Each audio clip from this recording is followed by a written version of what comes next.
তো আমরা এবার পয়েন্ট আকারে শুনবো যে কি কি কাজ করলে, এখানে মৌলিকভাবে 3টা জিনিসের কথা বলা হয়েছে, কিন্তু আরো কিছু জিনিস আছে যেগুলো করলে আপনার রোজা ভেঙে যাবে।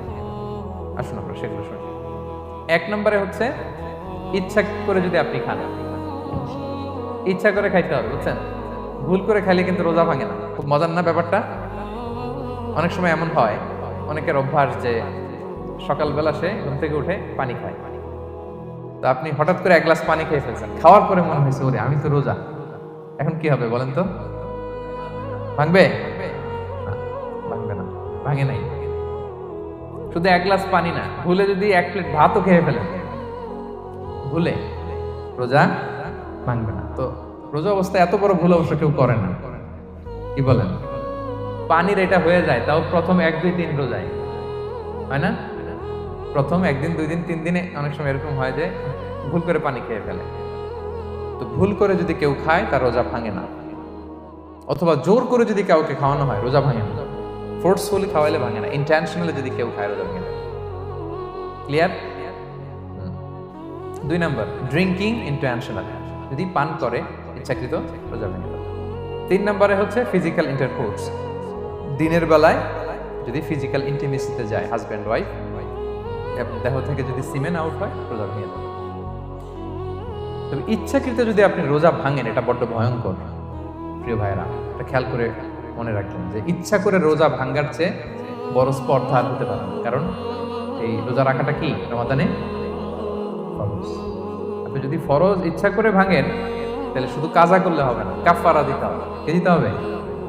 তাহলে আমরা জানছি কাজা, আমরা জেনেছি ফিদিয়া, এবার নতুন একটা টার্ম শুনলাম, এটা কি? কাফারা। ইচ্ছা করে রোজা ভাঙলে কাফারা দিতে হবে। এন্ড হোয়াট ইজ কাফারা? কাফারা হচ্ছে টানা 2 মাস রোজা রাখা একটার জন্য। পারবেন? রমজানেরটা রাখতে তো খবর হয়ে যায়, কি বলেন? ইচ্ছা করে যদি কেউ রোজা ভাঙে, তার কাজা কাফারা 2টাই লাগবে। কাজা মানে কি? একটা রোজার জন্য একটা রাখা, আর কাফারা 2 মাস 60টা রোজা রাখা। 60 খবর আছে। কিন্তু আপনি ইচ্ছা করে যদি রোজা ভাঙেন, এটার জন্য কাজা করলেন, একটা 60টা রাখলেন, মোট 61টা রাখার পরেও রমাদানের যে রোজা, এটার ফজিলত কি আপনি পাবেন? এটা আপনি পাবেন না। এটা বড্ড ভয়ঙ্কর। আমরা যেন ইচ্ছা করে কেউ রোজা না ভাঙি।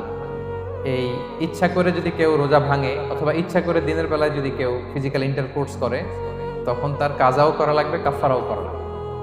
এই ভুল যেন আমরা কখনো না করি, মনে থাকবে? ইসলাম বলেছেন মান দারাআহুল ফাইউ আই গালাবাহু ফালাইসা আলাইহি কাদা। কেউ যদি অনিচ্ছাকৃত বমি আসে, কাজা করা লাগবে না। ওমান ইস্তাফা, কেউ যদি ইচ্ছা করে বমি করে আমদান ফালিয়াখদি, সেজন্য এই রোজাটা কাজা করে।